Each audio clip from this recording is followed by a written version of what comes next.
Alright, I think I'm live. Are we there yet? Live? Are we there? Can you guys see me? Let's see. No? There we go. Alright. So, welcome to the stream, everybody. It looks like there's already a few people watching. We'll give everybody a few minutes to get here. And then we will get into the meat of this. Yeah, look through some of this this content.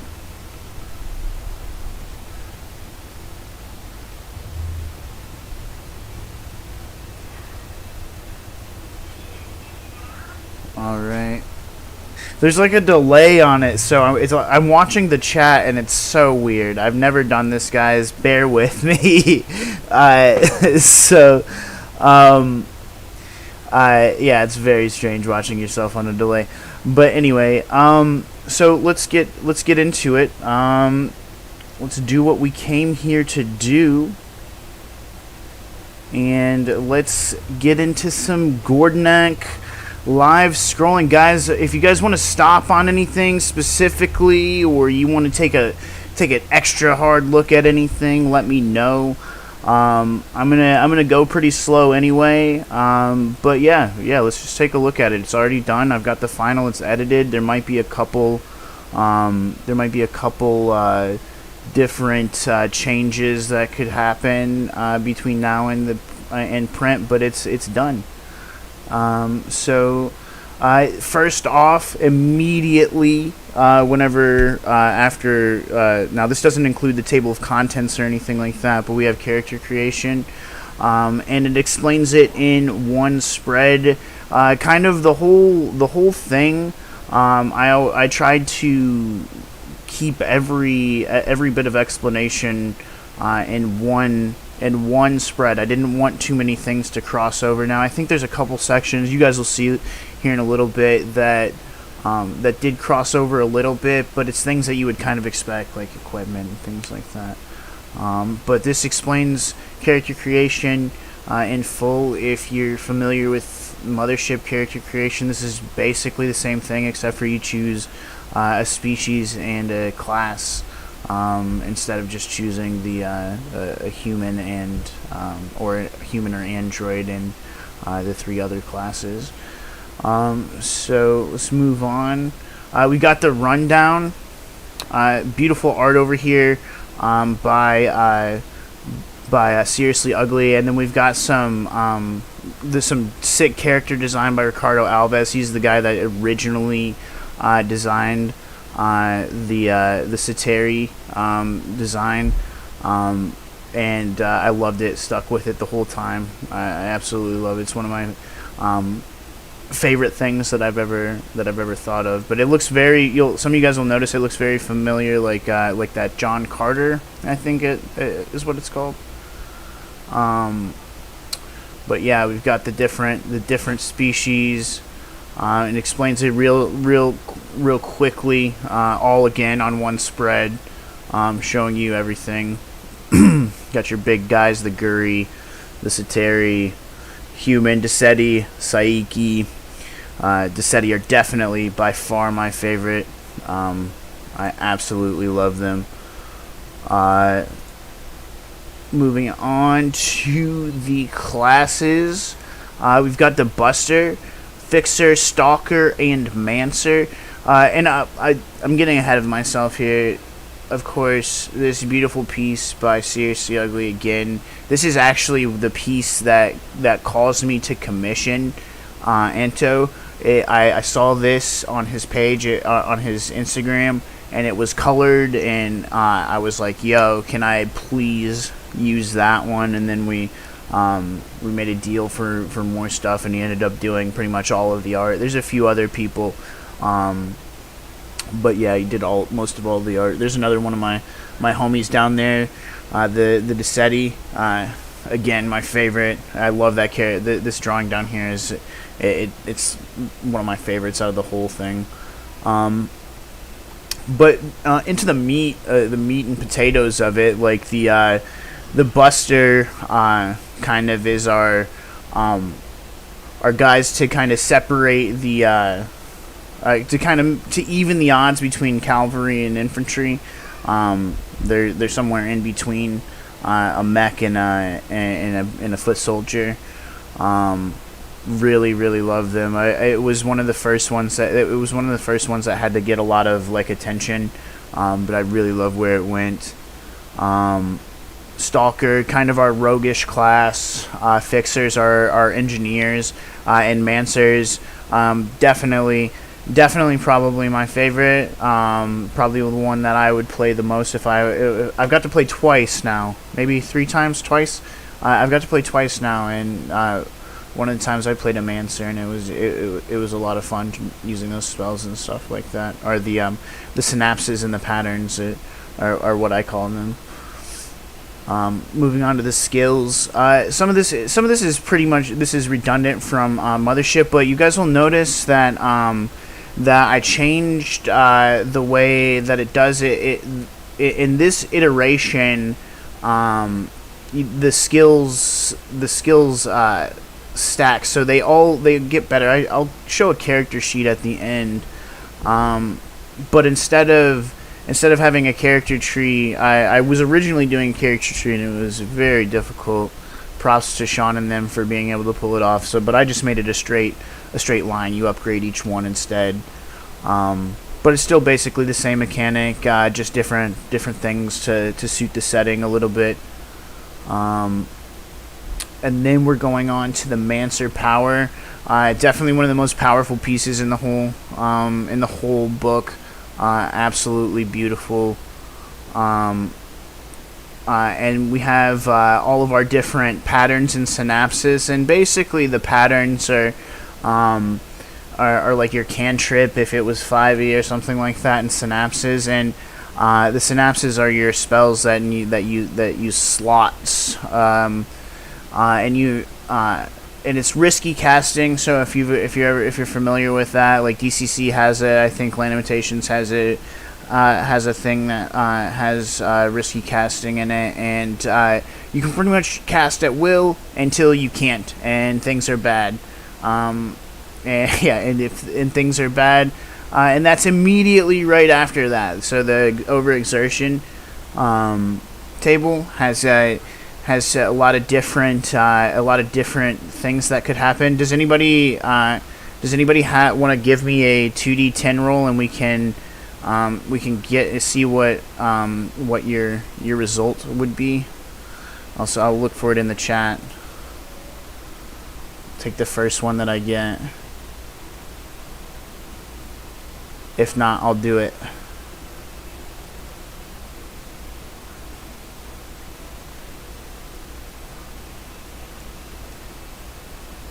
Waiting for a 2d10 in the chat.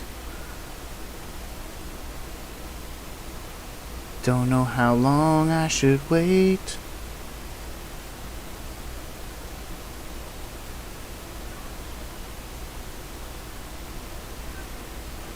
Too slow. Alright. 6, 7. Oh, wait. 21 on 2d10. Impossible.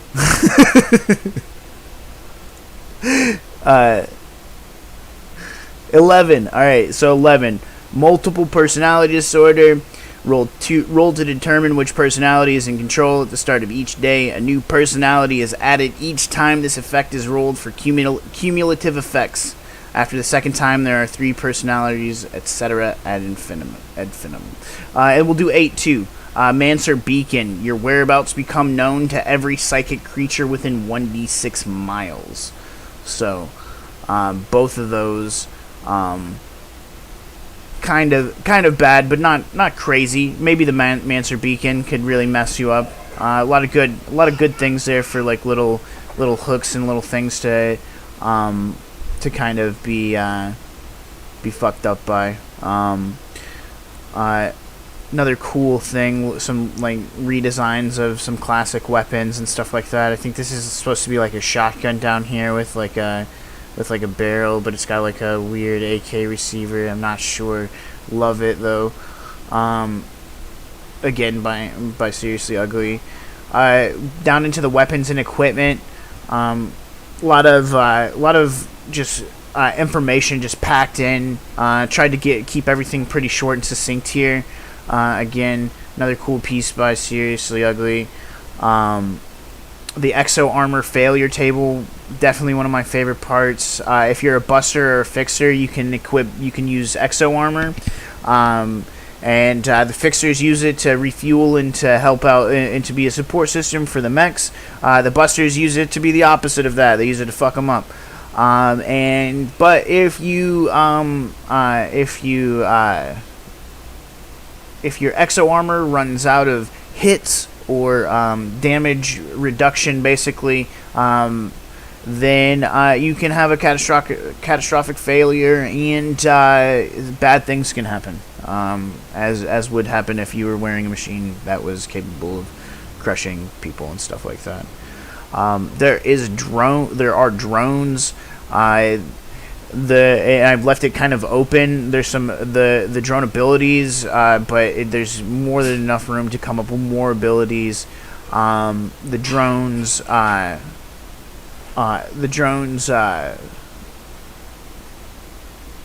use your drone piloting skill, and they have a frequency. But you can imagine them in any way. That's my favorite part about it. And a lot of the things, the Exo Armor, the mechs, any of that, there's no restrictions. I don't have like any kind of restrictions on the way that you imagine it, or the way that it moves, or the mobility, or anything like that. So you could either have your Gundam mechs, or you could have your Mech Warrior mechs. It doesn't matter. You can do any of it, or all of it, or mix it all together. That's what I like to do. Sweet little piece of a fixer, old school fixer with an Exo Armor on, and a Psychocene tank on his back. I've left it's mostly Gordinaak is mostly standalone, but you will need the mothership rules to really truly understand it. For everything that you can't find in the mothership rules, I have listed those here. It's mostly just things about range and distance for mechs, and mechs and how their hit points work. Moving on to Panic and Stress, I did in my own panic table, completely different. So got a thing in the chat. Can drones fix the mechs if they get damage? I think I did allow it. Did I do it? No, just deliver meds to people. But Rusty, that's one of those things, man. I think that you could easily make that an ability that they have. I'm kind of mad that I didn't, but I got some room right here. Look, you see that? You see that room right there? I got some room right there for it, Spooky. Some room right there. So moving on, again, the Panic and Stress, all new stress table to kind of panic table to kind of fit the setting. You've got it's all kind of the planet speaking to you, and the planet kind of trying to take to kind of take over, take you over, or take your mechs over. Also, definitely, this is one of the very early pieces. We almost ignored it, like that guy wasn't getting ripped out of that mech violently. But super beautiful piece, one of the very early pieces, one of the first things that I wanted. I specifically asked for, this is kind of an homage to that scene in the Animatrix when that dude's getting ripped out of the mech by the robots. But yeah, so back to the panic table. These guys, we've got different, just all kinds of different things to kind of give some flavor in to make your players have a bad time, or maybe the player characters, not the players. The player, if your players are like mine, then they love stuff like this. Like 21 is Drink of My Blood, compelled to drink Psychocene, which is the fuel that fuels the mechs on Gordinaak. And as you can imagine, anything that's like fuel probably isn't the greatest thing to and you get body save and roll on the mutation, which is mutation table, which is right after that, right, which is a whole bunch of cool things. 19 options for bad things to happen to people. I think I see an Eric in the chat. He knows all about it. I think he has a few mutations in our DCC game. I think, what does he have? I think he has Slimy. His skin becomes slime and is constantly oozing off your body. You make plenty of new slime fast, so no need to worry. Cannot be grappled. So it's almost like a good thing, except for you're completely slimy all the time. And then we have mech creation, which is one of the things that I'm the most proud of. It's kind of that procedural generation, similar to the ship creation that was in Mothership. It's a little simplified and a little bit dumbed down. It doesn't have as many options, but it's really one of the things that I'm the most proud of. It was really difficult to try to figure out or wrap my head around or conceptualize a way for this to work. And I think it works good. You can make a mech really quickly. This list is by no means, these weapons and these modules and stuff like that is by no means the end of what you could do. It's just kind of a starter to get everybody started from with Gordinaak and everything like that. But it's all on one page. Really quick creation. I love it. Got Voidmouth getting tackled by a mech over here. We'll see a little bit more of Voidmouth here in a little bit. Also known as Cute Dude and Meatball Monster. Those are two names that he has taken on. And then we got we move on to where and that's the end of the rules. That's it. We're on page 22, and we're done with the rules. Move on to where the setting starts and stuff like that. 1 second.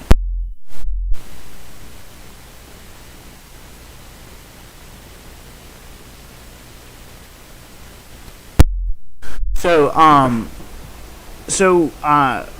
we move on to the setting part, right? We've got the map right here. Michael, crap, what is his name? He's got a cool blog. Oh no, we'll have to come back to it. I'll put it in the actually, I know where to find it. It is on the Kickstarter page. Sorry guys, I only interacted with him one time to get the map. Yeah, Michael Gibbons. I thought that's what it was. Michael Gibbons did the map. I absolutely love it. I sent him a big squiggly to even get it. So you have the blackened seas all around, a couple locations, a little kind of poem thing that I wrote, and this is actually the map is going to be one of the posters that we're going to do in the stretch goals. I'm going to blow this thing up and put it on 11x17 and send it to everybody who's watching who backed at the physical level. That's going in there.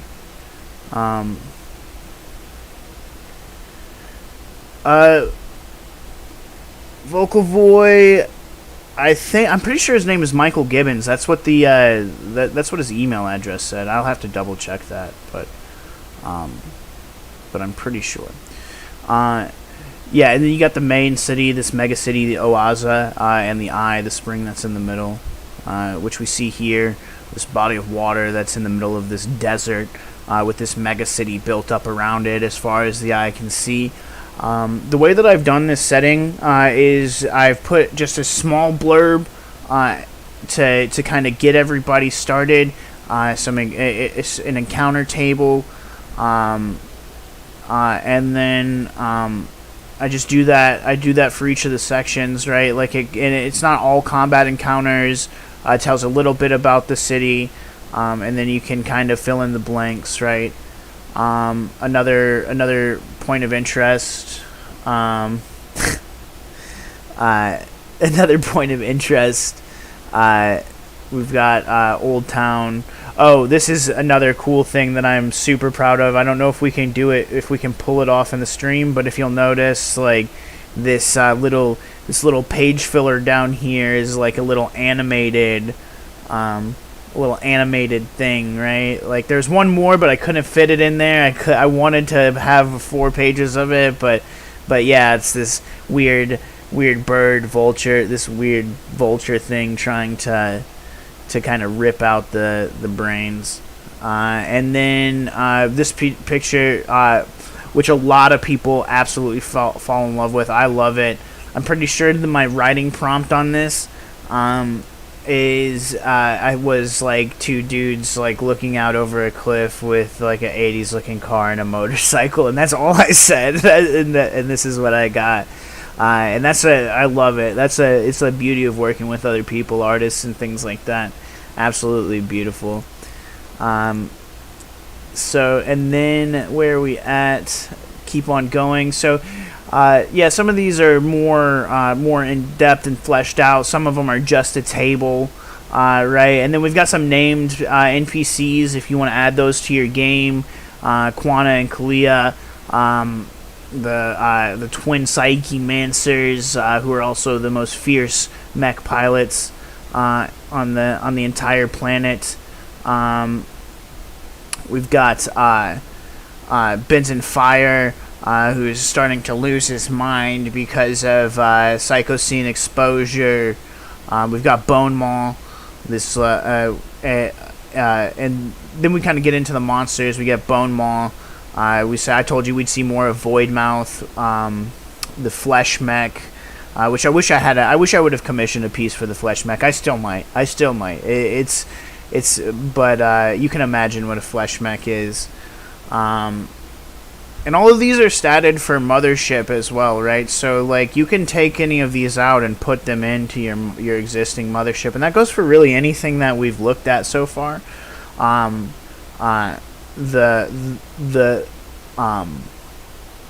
Anything that we've looked at, you could put into your Mothership game easily, and it would work perfectly. Let's see. We've got the factory, an enemy mech generator, right? So like a generator for the NPC mechs, or you can use this to add a little bit of flair to the mech that you have. They've awesome drawing of a mech here. A little bit of, and then I've got some miscellaneous generators. And we're getting on to close to the end. There's only 2 more pages. We've already looked at the whole book, right? It's all like really, what is it? All really succinct, I think. All really gameable. And it's all kind of, I hope that the tone kind of comes through, that I was trying to show off. We've got miscellaneous generators. We got clan generators. We've got a desert town generator. And then the last thing that we have is an adventure, The Long Road Home. One of my favorite. It's the quintessential Gordinaak adventure. It fits on 2 pages. There's I think this is probably, if you've played Mothership, or if you've played Gordinaak, you've probably played this one. Yeah, this is my favorite one. It's kind of shows, it has gang intrigue, it's got cosmic horror, and it's got red herrings, all of it. It's one of my favorite adventures that I've ever even written. Yeah, and it's got some NPCs, and that's the book, guys. 44 pages of mech busting horror. Set on a dying planet, Gordinaak. That's it. That's the whole book. Packed every page, every spread has art on it. This is I forgot to say, this is Ink Party on this picture of Oaza. But this is the book. This is the book that everybody made happen, or is making happen. And which will get sent to the printer sometime near the end of March. It's completely done, ready to go. Anybody who's watching who helped out or has been part of the process, thank you all very much. everybody else. Thank you all very much for watching. If you haven't already backed the Kickstarter, I think the link is down in the description. If not, I'll try to make sure that it's there.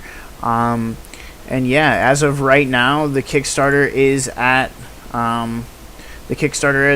7528 with 395 backers and 15 days to go. I had no idea that this was going to happen. So let's see. Can you tell us about the other locations like the Terra? What do you mean? What do you mean, Rusty? Which locations do you want to know about? I've got time. 25 minutes. I can't believe I just talked for 25 minutes straight. It's incredible. But Rusty, what do you mean like the Terra? I don't... The terrain?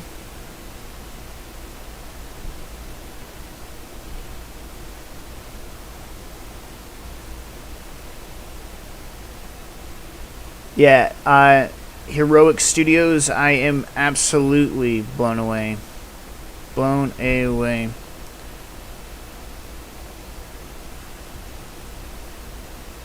Oh, the Tear. The Tear, yeah. So the Tear does not have its own page. No, you have to fill it in. You have to fill it in yourself. And the bullet, it didn't make it. It did not make it, but it is the train. It is a train that leads to a city. I think maybe those will be addressed in later publications. I still have lots more material for Gordinaak. I have years and years of material, so some of this can definitely, I think, some of this can definitely be filled out later. I think there's more potential for Gordinaak to grow.